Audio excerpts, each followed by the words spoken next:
So you went to college in Illinois. Yes, I did. And what was there ever any thought of going into medicine, or did you have other interests all? If my father could have given both arms, he wanted me to be a doctor. And I mean, I lived in hospitals. I actually watched him operate.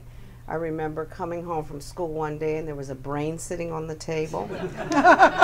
A real brain, because one of his patients had died and he couldn't figure it out, and he did find a tumor in the base of the brain.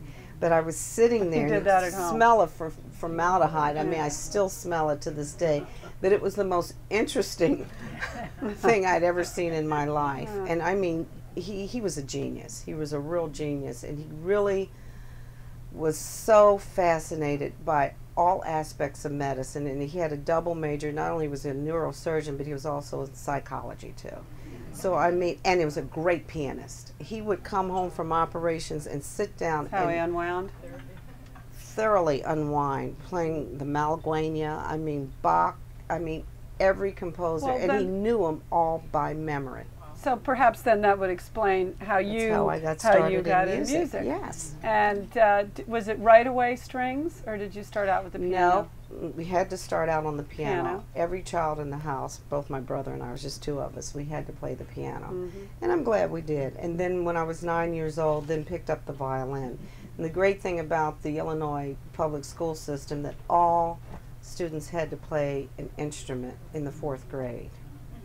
I don't know whether it still exists, but it was really terrific. That's such a good idea. I don't know if it exists in any of our public schools anymore, but quite that level. It was a great foundation for my life. Did you go off to college with an interest in pursuing music, or were you more academic? I'm going to tell you how important my music is, because even some of my students are here, which is so exciting. I have to say, growing up outside of Chicago and pursuing my interest in music is really the foundation of who I am now. It taught me how to focus, it taught me how to concentrate, it taught me how to listen. Whenever you're playing with a string quartet, you have to listen to everyone right there and know when to come in, when to play in tune. The essence of being a team player. And being a team player. And I have to say, my years in music were the happiest, one of the happiest of my whole life. And it really gave me a level of early success, because I remember in the 8th grade, I had won a little solo competition, and it was the Boehm's Perpetual Motion. And I remember standing up on that stage and performing it, and in the end, and I gave my bow, I had a standing ovation. I'm like, oh my goodness, I must be pretty good here. So, which caused me to practice even harder, and I started getting the attention from Marvin Rabin at Northwestern University, Paul Rowland out of the University of Illinois, and because of that violin, it broke down boundaries like you wouldn't believe. I was much more accepted within the white community. I was asked to play in orchestras. I ended up playing with Chicago Civic Orchestra, played one season with Chicago Symphony. I played with the Oak Park River Forest Orchestra. And then what happened, I was then able to go to Europe. Sweet little girls in the camera. Yeah. Anyway, I was able to go to Europe, play behind the Iron Curtain. And in all these situations, what came first was that you were a musician, not that you were a black woman. That I was a musician. And I was really gratified by the experience that I was getting by traveling and getting to know so many wonderful other musicians.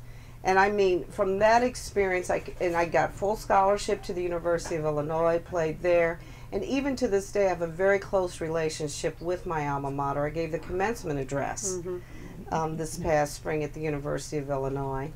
I sit on the board of the university.